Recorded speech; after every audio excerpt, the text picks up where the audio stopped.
Buenas tardes. El equipo de Columnas de México les damos la bienvenida al tercer programa de la tercera temporada de Ventana Política. Cumplimos un año en televisión digital. Cumple un año también Ventana.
Un amigo de Columnas de México de Ventana Política, uno de los periodistas que yo reconozco más prestigiados de Coahuila, se suma hoy a Orestes Gómez y a mí, Adrián Garza, para celebrar nuestro aniversario, nuestro primer año de televisión digital.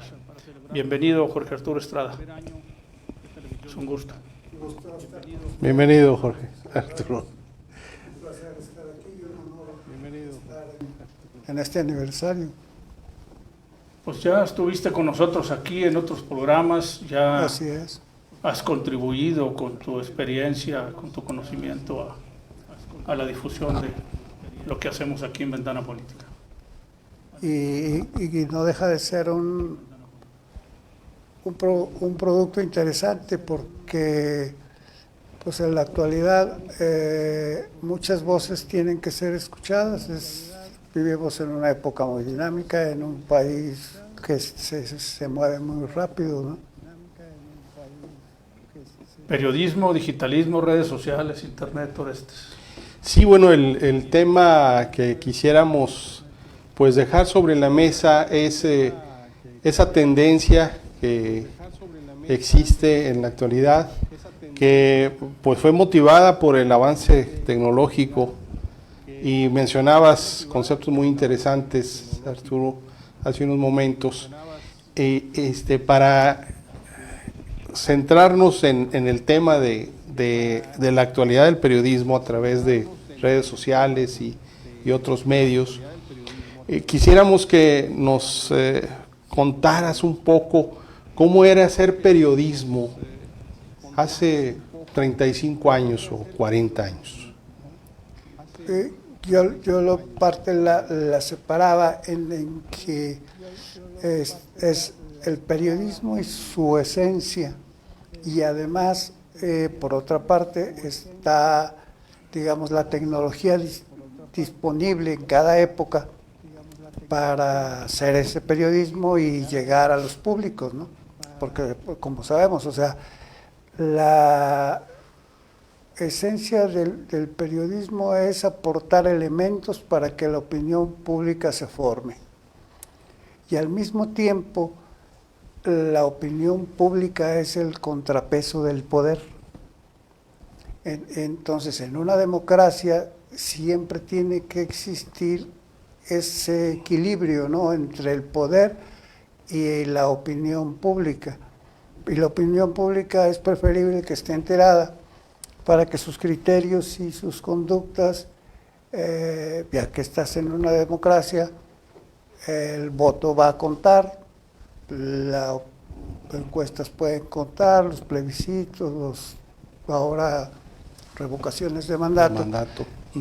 Vienen acompañadas de una opinión que lo ideal sería que estuviera sustentada. Por eso el periodismo es un ingrediente especialmente importante para la vida democrática de un país. Ese equilibrio de poder. Claro, Debe serlo. Debe serlo.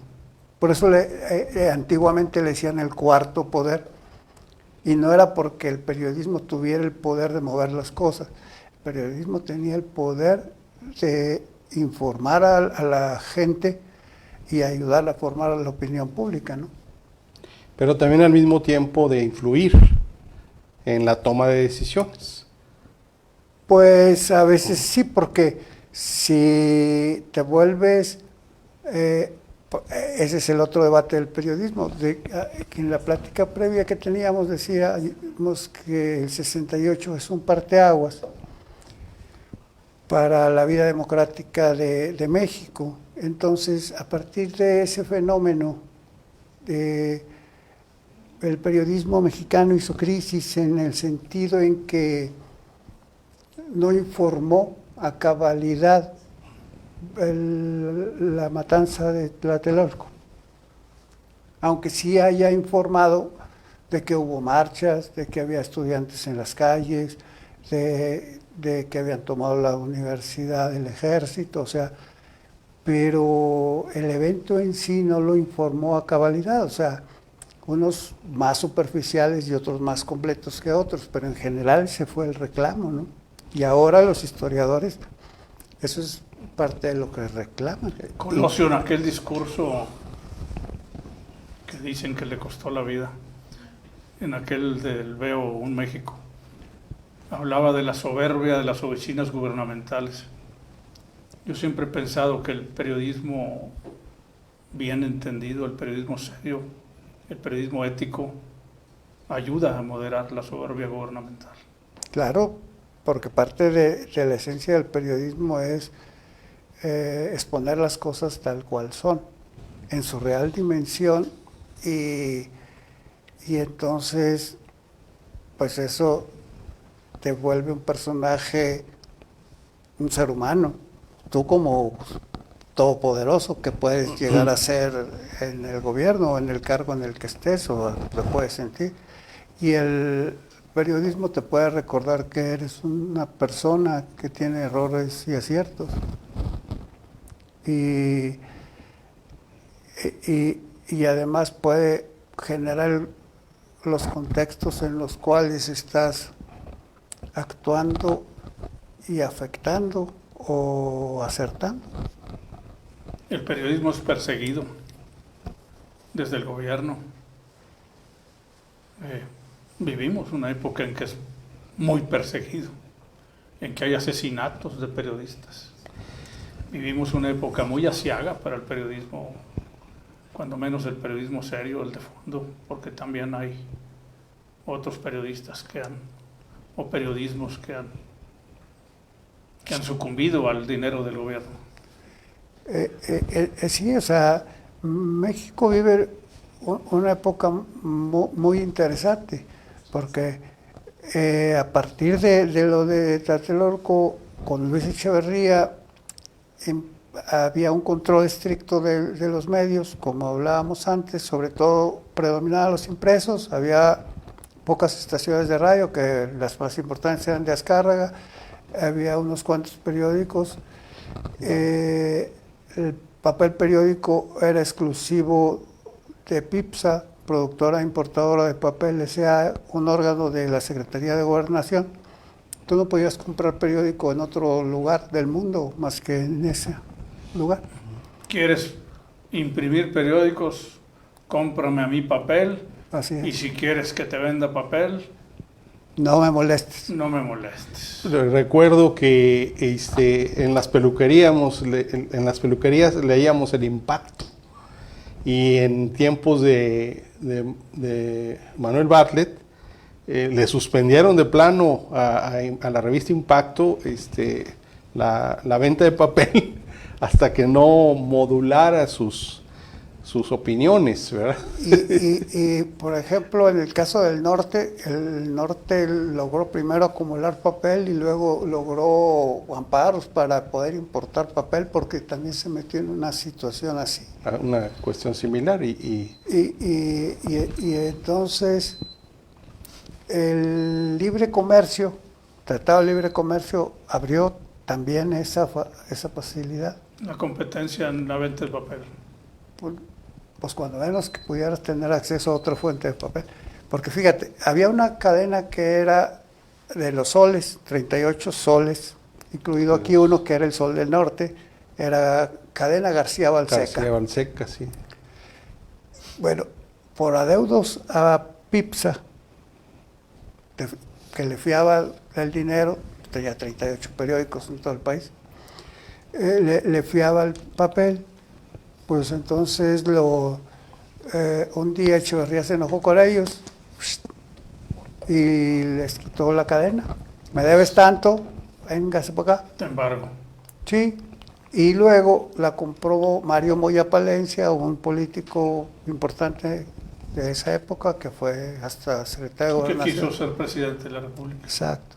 Y finalmente el que se quedó con ella fue Olegario Vázquez Raña, que es hermano, no, se quedó, Olegario es el de los, Y ahora el hijo. Y Olegario es el dueño de Excelsior actualmente. Bueno, entonces es el otro, Mario Vázquez Raña el del se quedó, Comité Olímpico el que estaba en el Internacional. Comité Olímpico. Ese se quedó con esa cadena, su hermano Olegario compró el Excelsior, y el Excelsior había sido una cooperativa en donde Julio Scherer llegó a ser director. Ujú. Y como director hizo un periodismo crítico que marcó la historia del periodismo mexicano. Echeverría no le gustó, la cooperativa lo destituye y se sale él con muchos de sus periodistas. Ujú. Y entonces fundan una serie de medios que marcan la historia del periodismo moderno. O sea, primero es Proceso, que era una revista semanal. A varios no les gustó que fuera semanal, eran diaristas. Fundan Uno Más Uno, Sí. pero Uno Más Uno parecía que tenía dueño con Manuel Becerra Costa, que fue el que hizo la Sociedad Anónima, y se desprenden, ya fundan otra cooperativa que se llamó La Jornada. Y entonces esos tres medios le dieron una nueva vida al periodismo mexicano, ¿no? A la libertad de expresión, ¿no? Sí, que al mismo tiempo estaba Manuel Buendía, otro señor que se llamaba Manuel Mejía, que en una agencia pequeña también estaba Granado Chapa, que también estuvo en Proceso y en La Jornada. Tenían una agencia de información y enviaban columnas a los estados. Entonces, tú podías publicar en provincia, aquí en Saltillo, columnas de esa agencia, tú comprabas ese servicio y entonces publicabas a Manuel Buendía o a ese José Luis Mejías o a Granado Chapa, y porque pues dices, pues es que Excelsior era muy importante, pues sí era muy importante, nada más que en Saltillo llegaban 14 y llegaban a las 6 de la tarde porque Sí. venían en un camión, en un autobús, los autobuses de Anáhuac. Y tenías que ir a comprarlo con la bola. Bueno, y si a la bola le decían que no te vendiera periódicos, no te lo no te vendían. vendía. paz descanse la bola. Y entonces, pues había libertad de prensa, pero lo que no había era periódico para que lo leyeras. Aparecieron otras revistas, Nexos y otras, ¿verdad? Pues Nexos, aparecer revistas, unas más científicas, más culturales. Letras libres. Y son derivaciones, porque por ejemplo, muchos de ellos escribían en los suplementos de Excelsior. Culturales de proceso también. Y de proceso. Exacto. Y entonces a partir de se va derivando, ¿no? Da otra. Tú tienes una trayectoria muy larga en los medios, de muchos años, desde tu papá para acá. Ya soy viejo. Antes de iniciar el programa nos platicabas cómo se hacía el periódico, cómo se hacían los periódicos. Cuéntanos todo, desde lo que te acuerdes, desde el principio. Se me hace muy útil. Claro. Bueno, la tecnología como... La tecnología para poder caer en el digitalismo de hoy, para poder entender cómo ha trascendido. Bueno, a principios del siglo XX pasado hubo, o sea, sabemos Gutenberg inventa la imprenta, tipos móviles, de una por una ponías las letras. Pero un relojero alemán que se apellidaba Merchenthaler inventa una máquina generadora de tipos, pero la ventaja que tenía era que no los tenías que acomodar de letra por letra, era que les puso un teclado y podías teclear tu nota o tu texto, y en una maquinota que jalaba con sistema de relojería, porque eran puros... Cada letra tenía una combinación de muescas o de relieves que hacían que la máquina la interpretara y te la fuera acomodando. Y entonces tú escribías y te salía un rengloncito de plomo, y así se iban formando las columnas del periódico. Se llamaban galeras y eran unas tiritas así de renglones de plomo. Lo mismo las cabezas y todo. Luego todo eso lo ponías en un marco de acero, formabas tu plana. Esa plana estaba plana y había prensas planas, pero las prensas planas imprimían muy despacio. Y luego había periódicos en Nueva York, sobre todo, estaba un Pulitzer y Randall Hearst, andaban peleando la hegemonía del periodismo norteamericano, y entonces ese sistema de imprimir en plano, agarrando tinta así y ponerlo sobre un papel, se les hizo muy lento, y inventaron las rotativas. O sea, unas máquinas que imprimían 10,000, 20,000, 30,000 ejemplares por hora, y en varias secciones, y las doblaban y te las entregan hasta empacados. Entonces dicen, tenemos que volverlas un cilindro para que pueda, pues sea rotativa, porque ya dejó de ser plana. Ese cilindro lo ibas acomodando en secciones, y cada pliego de papel te imprimía por las dos caras. Te salían 4 páginas por cada pasada de papel, y la máquina las cortaba, las doblaba y te las empacaba y separaba, y si tenías las suficientes unidades que hicieran eso, pues ya te salía un periódico de 60 páginas y armadito. Entonces los periódicos de Nueva York aprovecharon eso, y luego salen las agencias de noticias. Por ejemplo, hay una agencia que se llama Reuters, muy famosa, activa, da clases de periodismo digital. A mí me tocó tomar un cursito ahora que hubo pandemia. Ellos desde 1890 fundaron su agencia de noticias. Transmitían por telégrafo. Y sigue siendo muy influyente. Muy influyente, y no digo que todavía dan cursos ahora de periodismo digital. De periodismo digital. Y luego después pasamos a que esos linotipos y el plomo se sustituyen por prensas offset, por computadoras, y después imprimes en láser, y luego ahorita van directo de tu computadora Tú armas tu página en tu pantalla y la puedes mandar directo a la lámina. Y la lámina ya se monta en la rotativa y imprimes. Y te hace la separación de colores, o sea, tú la ves a colores aquí, vas a imprimir a colores y te hace los 4 colores, o sea, el cian, el magenta y el amarillo y el negro. Y entonces te salen 4 láminas, las acomodas y te imprime los colores de uno por uno y perfectamente embonan y tú ves una foto a color. Entonces, a grandes rasgos, así se hizo con el periódico, y entonces en la actualidad pasamos a lo que se llama el periodismo digital. Vamos a ir al primer corte, Arturo, y para que nos expliques esa transición al periodismo digital, porque estamos hablando todavía del periódico escrito, de cómo. Sí. En un minuto regresamos.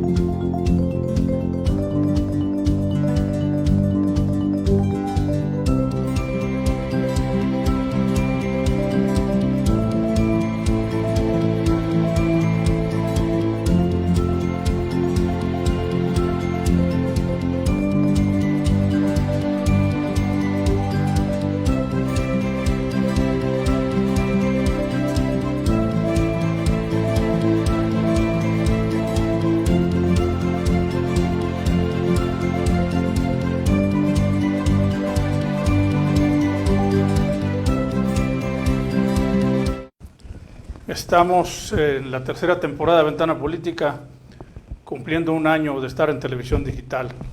El periodista Jorge Arturo Estrada está con Orestes Gómez y conmigo, platicando de la transición del periodismo de los últimos 40 años hacia ahora, y estamos viendo el paso hacia el periodismo digital.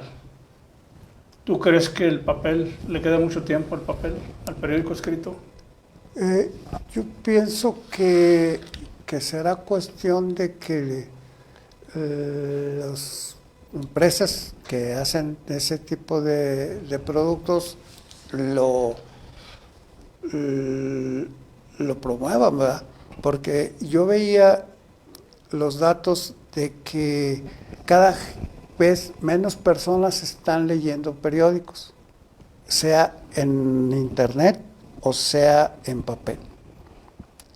Luego, en 2016, el 80% de la población leía un periódico, luego después bajó a 68%, luego ahora, por ejemplo, en el caso de México, ya nada más de 41 millones de adultos alfabetizados en México, que existen en México, solamente 7 millones leen periódico y lo prefieren gratuito. O sea, no quieren ni pagarlo, ni en la red, ni en el papel. Luego, solo el 85% lo prefiere buscar en internet como periódico, y el 85% todavía lo consume en papel. Entonces, ¿qué porcentaje lo consume en papel? El 85%, pero es el 85% de esos 7 millones de adultos mexicanos que consumen periódicos en los dos formatos, ¿verdad? O sea, todavía, pues yo creo que somos los viejos los que lo preferimos en papel. Y son datos del INEGI de este año. Luego, en los hábitos te dice que el 40% de las personas de libros, el 37% lee blogs y luego el 24% lee revistas y el 18% de la gente que lee periódicos. Entonces, leen más libros que periódicos. Es un fenómeno que se está dando en esta época, ¿no? Con esa influencia. Y entonces, yo leí cómo se volvió digital el New York Times. Conserva sus impresos, ¿verdad? Pero, por ejemplo, el Wall Street Journal ya no imprime. Ya no imprime. Luego El País tiene de los dos modelos, El País es de España.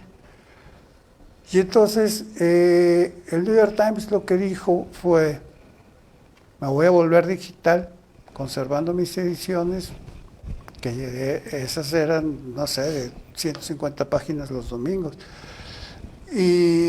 Pero lo que dijo es, lo que vale conmigo es mi marca. O sea, el New York Times es el New York Times. Entonces yo tengo que conservar una redacción de muy alto nivel. O sea, reporteros y periodistas de alto nivel que generen contenidos de alto nivel. ¿Para qué?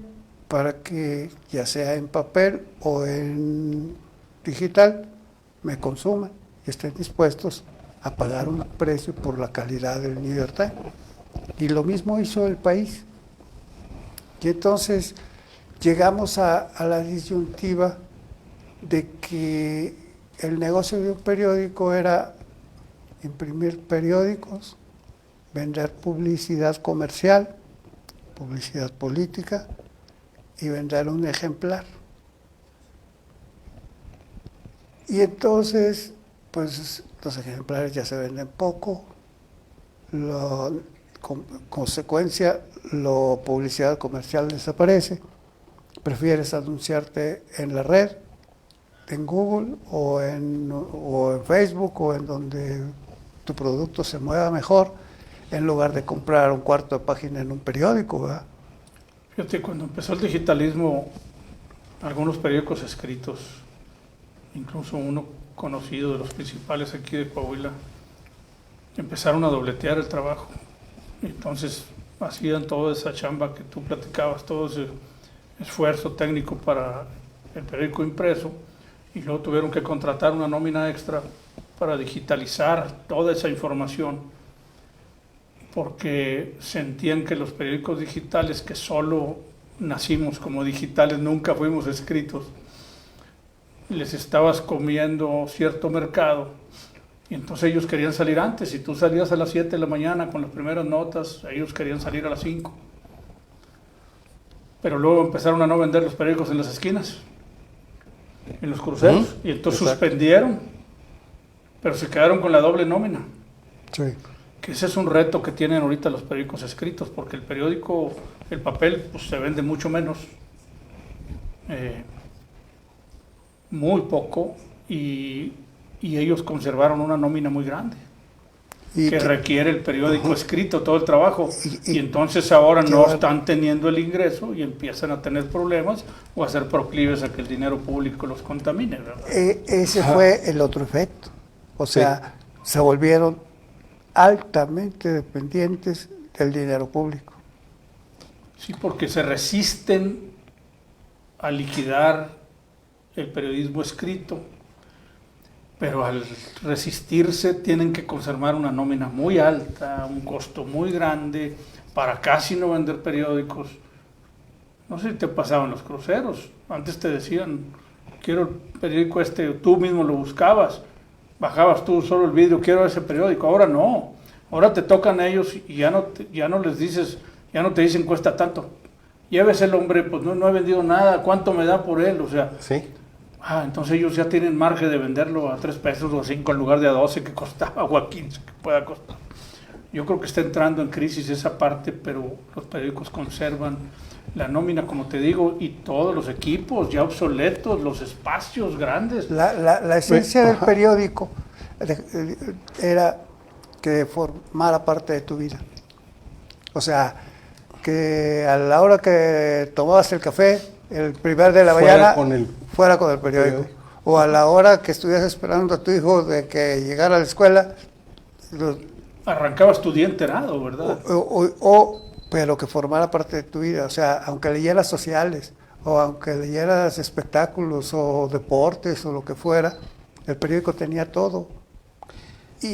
Pero se metía a formar parte de tu rutina. Sí, no, definitivamente. Incluso, pues ibas a una oficina pública temprano y estaba toda la gente leyendo la ristra de periódicos que llegaban, ¿no? Hoy día también he observado que muchos periódicos se dedican gran parte a la publicidad, a hacer agencias de publicidad y de difusión. Pero no solamente el hecho de publicar un periódico, sino de dar asesorías para imagen, para hacer creativos de publicidad, etcétera. Y eso, pues, en cierto momento ha estado, pues, nivelando la carga de nómina o X cosa, con que se pague algo a través de ese tipo de negocios, pero pues ya no son parte del periodismo en sí, ¿verdad? Es decir, porque fíjate, adentro de un periódico, en ese proceso de transformación de la información en un producto atractivo, hay mucha gente creativa.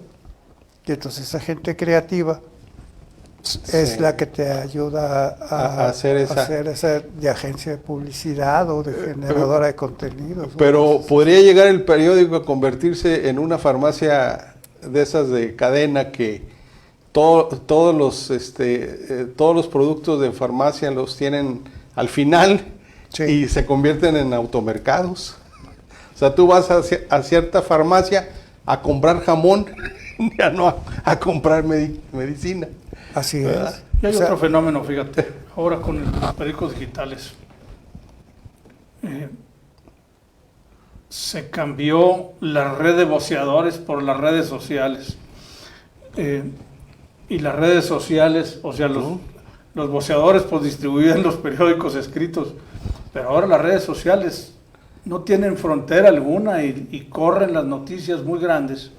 Y ciertas gentes desde el gobierno menosprecian el digitalismo, a los periódicos digitales, siguen atorados también ellos en los periódicos tradicionales y no se dan cuenta que la fuerza de las redes y el alcance del internet hace que los periódicos digitales tengan una fuerza importante y que además, según estudios de Estados Unidos y Europa, en 10 años no habrá ni un papel, todo será digital y yo me atrevo a decir que incluso no será ni siquiera en ese plazo de 10 años. Pero ahora te das cuenta que los periódicos digitales, o algunos aquí en México, como estamos viendo, no obstante con la represión que hay, son los que están dando las noticias más fuertes, más rápidas, los que están exhibiendo a los gobiernos y a los políticos. Porque en esa época que hablábamos del nuevo periodismo, también surge otro fenómeno. Aparecen las grandes empresas como dueñas de grandes medios. Y entonces Olegario es dueño de Conserva y su hermano Mario pues de muebleros y luego después de hospitales y en fin, de penales. El penal de aquí de Paredón es de Olegario. Entonces el Universal pasa a manos de Ili Ortiz y entonces estamos viendo cómo grupos, por ejemplo, si tú ves los periódicos de Monclova, los periódicos de Monclova son propiedad de constructores, no son propiedad de periodistas.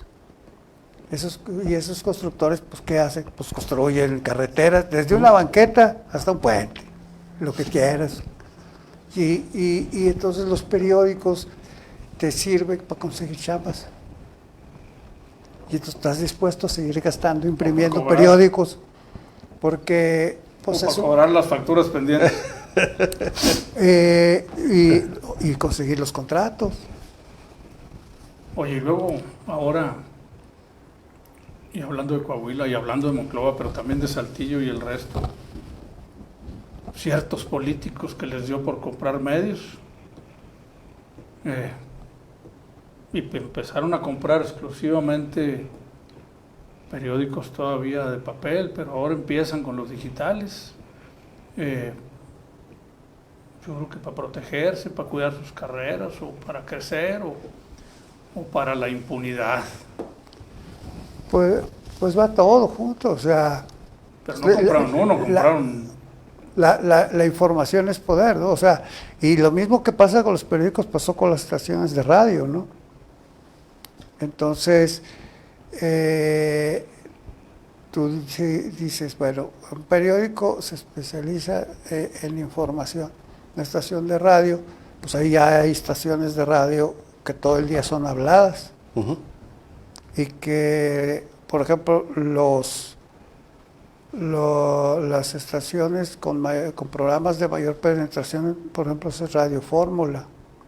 O sea, Ciro está en primer lugar, el Joaquín está como en cuarto, hay un chavo que se llama Chumel que es el tercer lugar nacional en rating. Uh-huh. Entonces... que es digital 100%. Y pues eso es radio, y se transmite por redes. Es radio que lo pescas en una estación de radio, en tu carro, o lo pescas en redes. En las redes sociales. ¿Sí? O en internet, como tú lo quieres entender, o tienen su propia aplicación.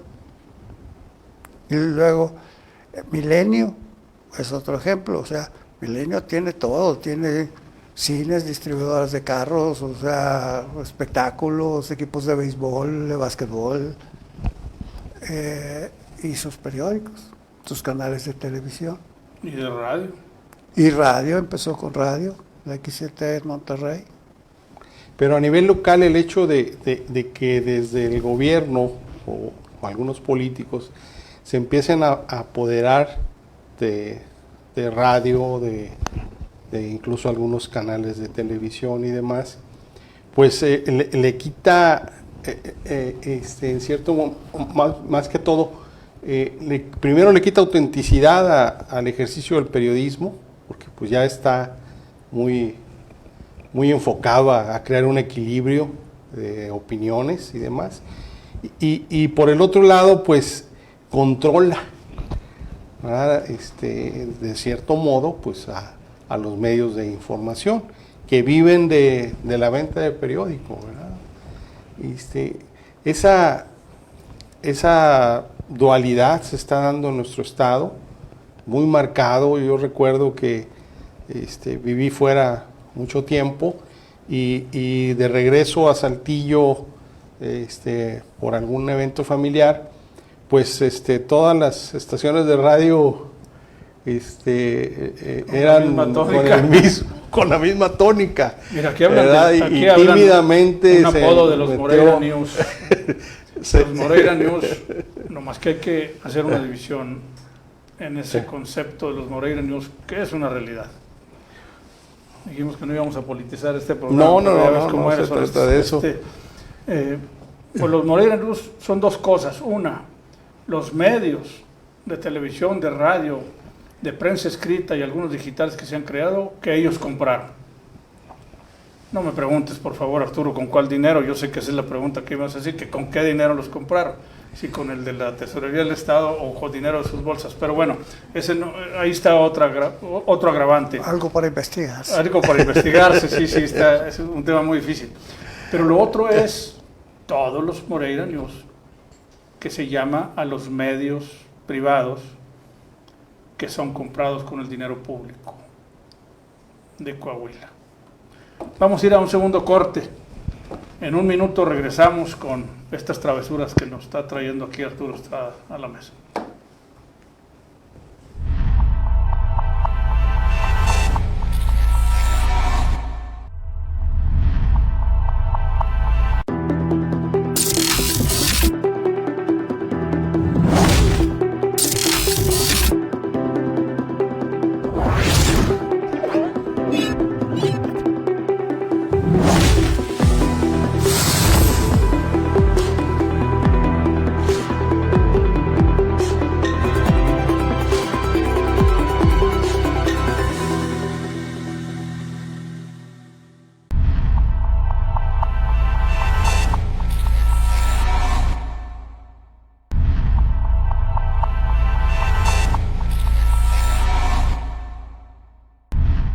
Estamos en Ventana Política, en el tercer programa de la tercera temporada, celebrando un año de televisión digital del periódico Columnas de México y un año de Ventana Política.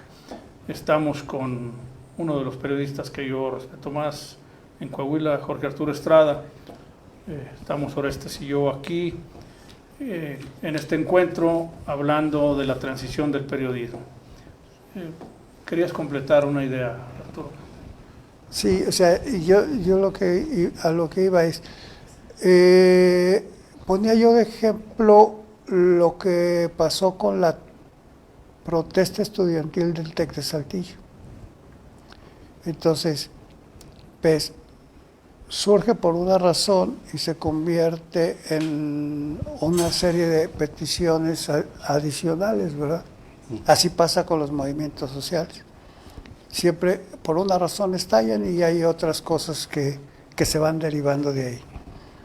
Y entonces tú ves el tratamiento que le va dando cada medio al problema y vas viendo también o analizando también qué tanto impactó el evento en la opinión pública y qué tanto conocimiento llegó a darse entre la población.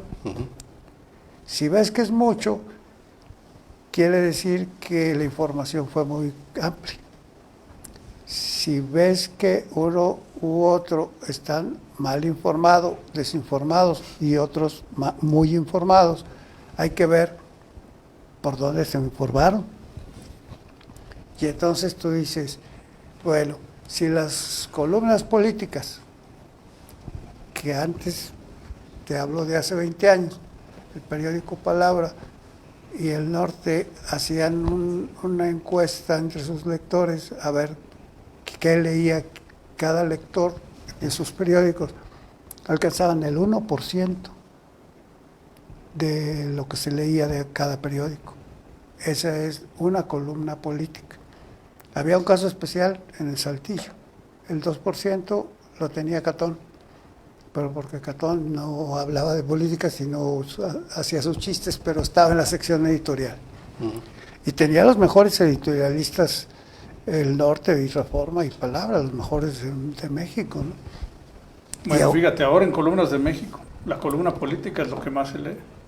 Después la columna editorial. Después otras secciones, como el brinco de lo digital revolucionó la parte editorial. Ok, pero eso quiere decir que tu público es ese, el interesado en la cosa pública, en ese tema.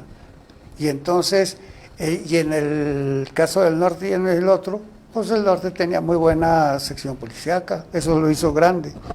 Luego también tenía, no sé, muy buenas agencias informativas y de deportes y de todo. Y entonces pues se iban comiendo el mercado. O sea, tú decías, yo lo compro por los deportes, yo lo compro por la internacional o la nacional o la local, ¿no? O por la poli, ¿verdad? Y el que te refieres tú, tu caso, es tu público es político, o interesado en política, o políticamente activo, o sea, seguramente quiere formarse una opinión, ir a votar, ser líder de opinión de su pequeño círculo. Todos tenemos un pequeño círculo en donde tomamos café, platicamos, asamos carne, o hasta en la mesa de la casa damos nuestras opiniones. Exacto, pero fíjate que hay un fenómeno con el que nos hemos topado. Los periódicos de página roja subsisten, ¿verdad? Y antes era una edición vespertina y ahora es una edición diurna. Y definitivamente, como tú mencionas, pues tienen su público, ¿verdad? Tienen sus seguidores, su nicho. Y pues las portadas son de noticias de la policíaca, ¿verdad? Y si tú ves a los influencers o periodismo de Facebook, hay periodismo de Facebook y hay periodismo con websites y lo que sea, ves que los que van en vivo a un accidente o a un evento de página roja son los que tienen mayor audiencia, ¿no? O seguidores, o como les quieras decir. Oye, Arturo, me quedé atorado yo mentalmente en lo del evento del tecnológico. Y quiero reflexionar algo. Mira, ahí está. Bueno, primero la gran lección de los burros pardos es de que con los estudiantes no te metas. Sí.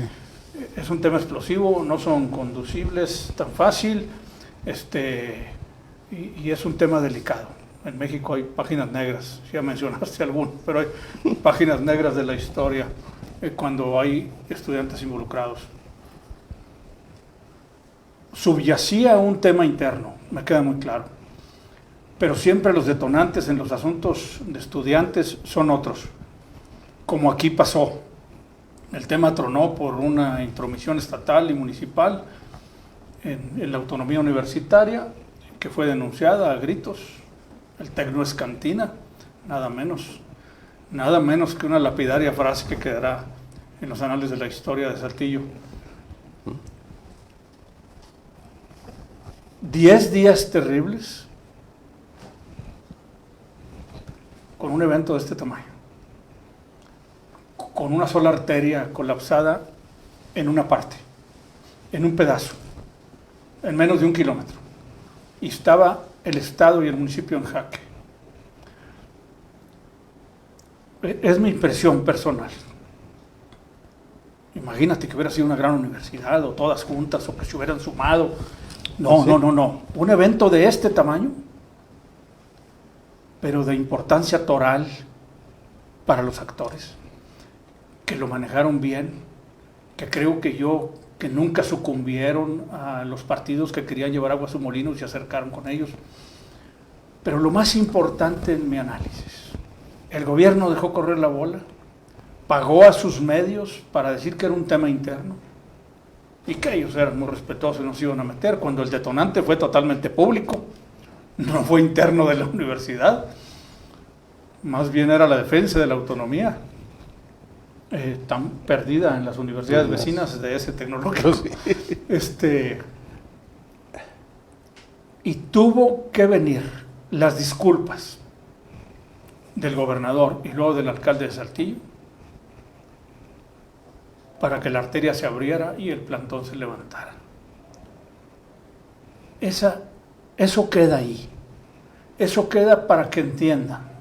Y eso que fueron disculpas medianas, mediocres, la del gobernador burlona, una comedudo llevaba de la presilla al alcalde, dijo textualmente el gobernador, burlándose de los videos que circulaban, que eran evidentes y a lo mejor no para un evento de ese tipo, pero finalmente fue lo que detonó y fue lo que molestó. Pero el tema es, si se han tardado 20 días en disculparse, ahí estuviera el plantón. Eso no lo podemos saber. Pero es algo interesante. Sí, claro. Y la disculpa después del alcalde también incompleta, porque ninguno de los dos dijo a nombre de los gobiernos, a nombre de nosotros. Todo era, pues no cuidamos y por los que estuvimos nos debemos disculpar. Nunca hablaron del gobierno. Pero 5 horas después de que Chema se disculpa, transcurridas 24 de haberse disculpado Riquelme, el plantón se levanta. Se levanta. Y hay que ser muy inocentes para no entender que estaban esperando esa disculpa y no obstante que de 20 puntos le resolvieron 4 y que la estrategia de los tecnológicos fue terrible. Llegó la segunda En carta lugar de sentarse a la mesa a negociar, les dieron la cabeza a la directora a los 5 minutos, entonces querían todo. Pues sí. es Hasta que un segundo pliego, ¿no? exacto, y una segunda renuncia más específica. Sí. Pero lo que vemos es, el tecnológico es una institución federal y entonces ellos no tienen, digamos, la capacidad de elegir a sus... Es más, la única universidad de este país que puede elegir a su rector es la Universidad de Coahuila, en donde vale lo mismo el voto de un alumno Sí. que el de un profesor. Ujú. Entonces, ellos se cansaban del trato de su directora y estallaron. Y se toparon que por qué habían hecho ese evento así. En Saltillo las escuelas son particularmente distinguidas con respeto por la sociedad en el imaginario colectivo. Todos siempre escuchas hablar del glorioso Ateneo. Ujú. Y entonces, pues de nuestro bonito tecnológico, ¿no? Y entonces, pues sí lo convirtieron en cantina. Y las redes multiplican lo bonito que se la pasaron, la clase política local, y entonces uno lo que está viendo es el retrato de la clase política local actual, Ujú. que en momentos de frivolidad lo comparte en las redes o no le importa usar la explanada y algún interior de una escuela para un bar. Para un bar VIP Entonces, con funcionarios y Exacto. magistrados y entonces muestra embriagándose. que esa soberbia te hace perder piso. O sea, es una generación política interesante para Coahuila, porque pues ha ido ligando un sexenio tras otro, tras otro, tras otro. Y tal vez puedan atribuirse el triunfo a su simpatía y no al talento para aprovechar algunas circunstancias o tal vez al factor suerte, ¿no? Y precisamente esa soberbia es muy marcada porque pues la sociedad coahuilense de los años 70, 80 recordaba a un gobernador como don Braulio Fernández Aguirre que iba a pie de la Alameda a su trabajo, ¿verdad? Y en las noches paseaba con su esposa por la calle de Victoria saludando a la gente, o de un Flores Tapia que manejaba su vehículo y pues sin guaruras entonces, a llegar a estos espectáculos, ¿verdad? Oye, y una última lección de los burros pardos. No es un programa de eso, pero una parte de la sociedad civil se organizó y tuvo una sincronía con los medios independientes, con los medios libres, y entonces eso le daba fuerza a los muchachos para seguir. Esa fue mi impresión, o para que se diera una verdad, para que se defendiera que ellos tenían la razón O cuando del movimiento. o cuando menos que se diera a conocer lo que querían ellos expresar. Exactamente. Y tal vez sin recibir ataques que a lo mejor eran inmerecidos, ¿no? Entonces, o sea, yo en realidad no puedo saber, yo no reporté esas notas, si había algo, alguien o detrás de alguno de los muchachos, ¿no? Pero sí sé, como reportero y como persona, que las críticas pueden molestar más si son injustas.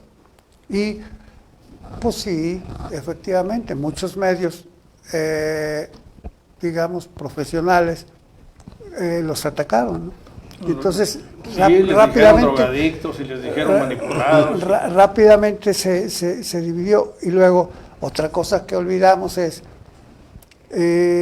Saltillo en la década de los 70 tuvo una serie de movimientos sociales muy importantes y todos respaldados por los ciudadanos. O sea, la autonomía universitaria se obtuvo en 11 días, pero no se enojaron los ciudadanos por las acciones de los estudiantes. Y los estudiantes cuidaron el no molestar a los ciudadanos con sus movimientos. Luego después la huelga Cinzas y Funza marca otro hito en la historia de Saltillo. Igual, fue ampliamente respaldada por los ciudadanos y se ganaron el respeto. Luego, en los principios de los 80, hubo un movimiento por dignificación de la universidad, igual, grandes manifestaciones, grandes marchas, los ciudadanos se sumaban y igual los fueron respetuosos los estudiantes y los ciudadanos con ellos. Y en todos esos que te platico, hubo medios que atacaron al movimiento y hubo medios que apoyaron el movimiento, ¿no? Y entonces, por eso yo como periodista digo que tanta gente se enteró cómo se formó las opiniones, y sí veías que había medios independientes, sí veías que había muchachos que lideraban bien, y también veías que había ciudadanos que los respaldaban, porque muchos habían sido veteranos de esos movimientos que hablamos, ¿no? Antier se publicó una nota que 20 millones de pesos de un presupuesto federal para el Tecnológico de Saltillo fueron regresados por un proyecto etiquetado, 20 millones que habían llegado ya, porque no hubo la mezcla estatal de recursos. Tiene diversas lecturas. Es un estado quebrado para lo que conviene y no quebrado para lo que no conviene. Para lo que no conviene, exacto. El gasto en imágenes es insultante, el gasto corriente es muy corriente, la nómina es obesa y se paga la nómina del voto duro del PRI desde la tesorería del Estado. Entonces, pues no hay dinero para unas cosas como la obra pública, pero hay para otras. Se regresan 20 millones.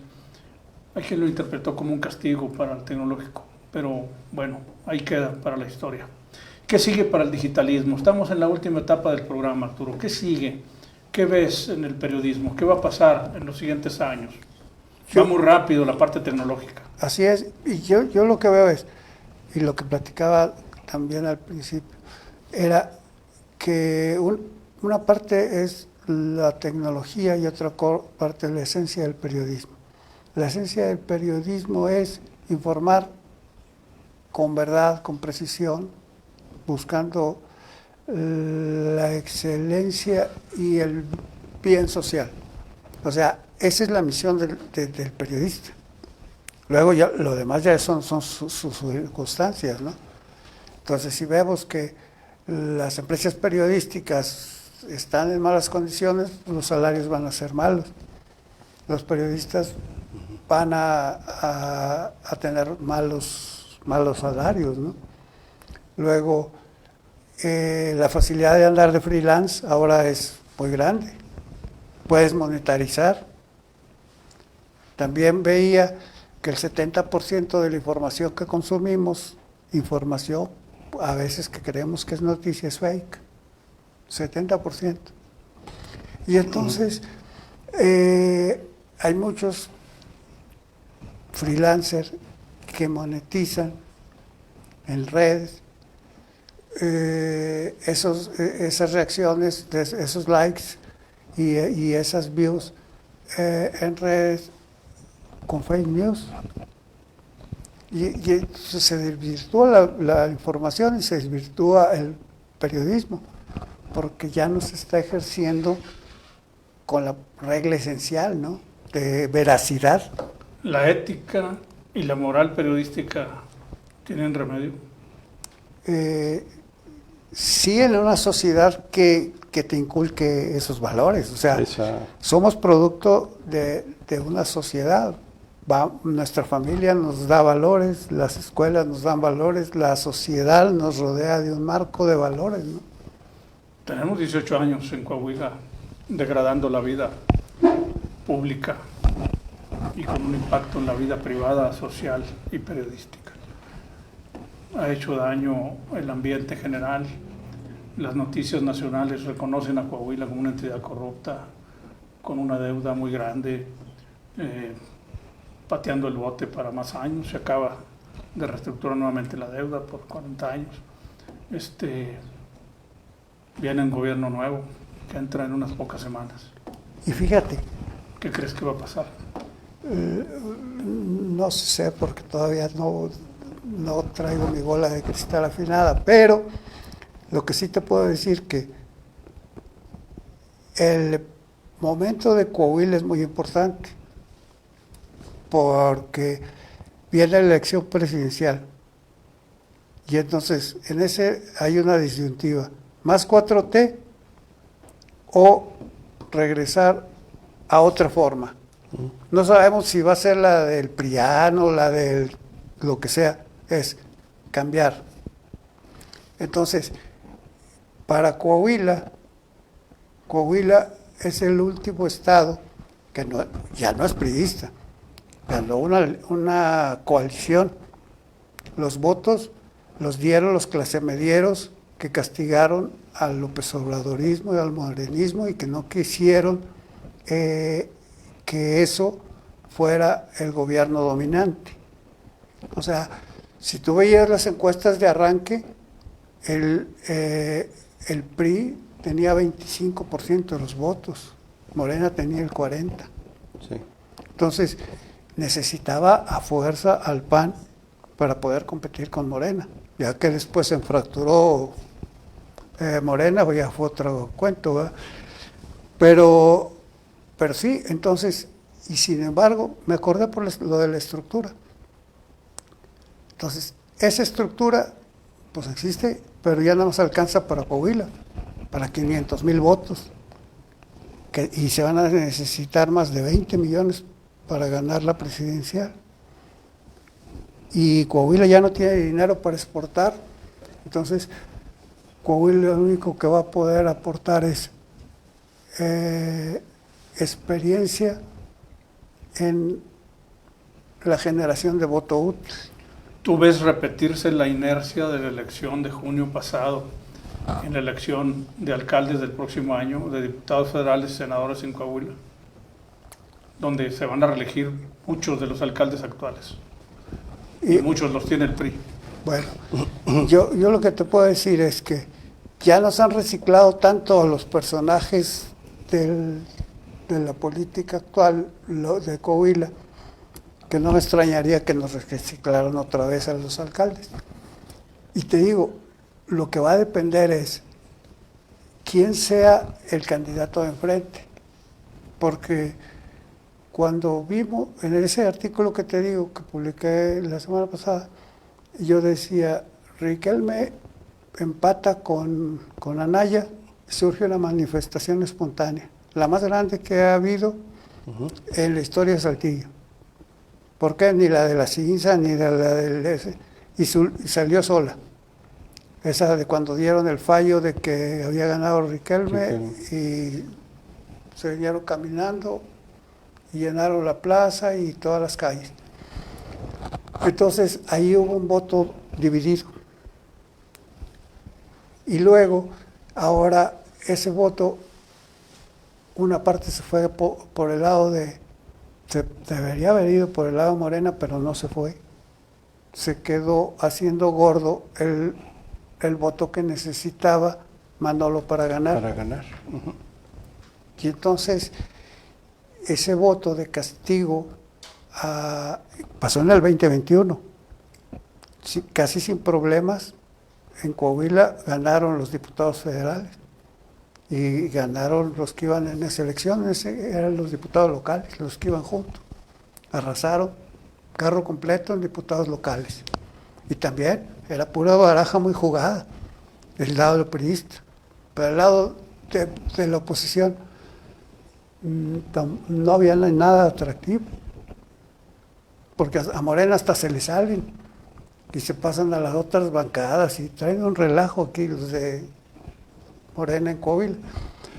Y entonces vemos que en ese escenario lo más probable es que la oportunidad con un fenómeno como resultó esa Xóchitl es que se vuelva algo muy disputado, lo que debió haber sido algo en donde Morena debía arrasar, porque Morena tiene 24 estados.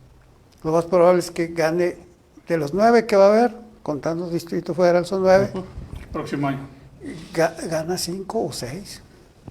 O sea, pues se salva Guanajuato, se salva Yucatán. Y algún otro que tienen por ahí los panistas. O Jalisco, que tiene Movimiento Ciudadano. Jalisco es el del Movimiento Ciudadano. Y que las encuestas lo ponen 20 puntos arriba de Morena o más. Exacto. Entonces, todo lo demás va para Morena. pero en el 2021 la clase media le quitó a López Obrador los votos. Sí. Si tú analizas la popularidad de López Obrador, ves que es de 50.55 a 60, depende del mes o del encuestador. Pero es que arrancó con el 81 y ahorita van el 60 cuando mucho, o sea, perdió 20. Y en el 2021 perdió el Congreso, la mayoría. Entonces se ha desgastado, sobre todo en la clase media, que había Pues en castigo. Coahuila depende de los candidatos que ponga la oposición para ver si habrá competencia, si se repite la historia o no. Digo, estamos ya terminando el programa. Yo lo que siento es que en Coahuila la clase media, que es de las más grandes, es del 60%, va a votar en contra de Morena. No sé si entre Samuel y le den votos a Samuel o al MC con Marcelo o al que traigan, ¿verdad? Pero de que no se los van a dar a Morena, no.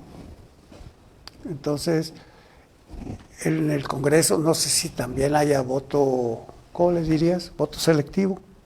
De que digo, mira, por presidente, castigo a Morena. Ajá. Pero, oye, pues no, ya no quiero fulanito ahí, a Jaime Bueno ya no lo quiero otra vez de diputado. Y pues me lo ejecuto, ¿no? Dándose el honor de cortar el pastel del primer aniversario de Ventana Política y de Televisión Digital. Oiga, muchas Agradeciendo gracias. a nuestros amigos la presencia hoy en este tercer programa de la tercera temporada de Ventana Política y nuestra fiesta del primer año en Televisión Digital. Muchas gracias, Orestes. Muchas Es gracias, un honor. Arturo. Muchas gracias a Muchas ti gracias. y a Orestes por esta invitación, y para mí es un placer compartir el micrófono con ustedes en su programa. Fue muy aleccionador todos tus comentarios de hoy. No sé si te pareció. Definitivamente, claro que sí. ¿Quieres dar alguna corta Pues mensaje final? poner en contexto la gran experiencia que tiene Arturo Estrada y recordar que el periódico del cual fue director, el Diario Independiente y Diario Adelante, el Diario de la Tarde, estaba ubicado, para los que son jóvenes y que nos están viendo, sobre la calle Presidente Cárdenas y la calle de Jicotenca. Un diario combativo, un diario con mucho profesionalismo, que fue fundado por don Antonio Estrada Salazar, cuyo nombre lleva un reconocimiento del gobierno del Estado a los periodistas que cumplen 25 años. Así es. Entonces es un honor doble el tenerte aquí con nosotros. Muchas gracias. Muchas gracias, amigos. La cita es el martes 10 de octubre para un nuevo programa de Ventana Política. Aquí nos vemos.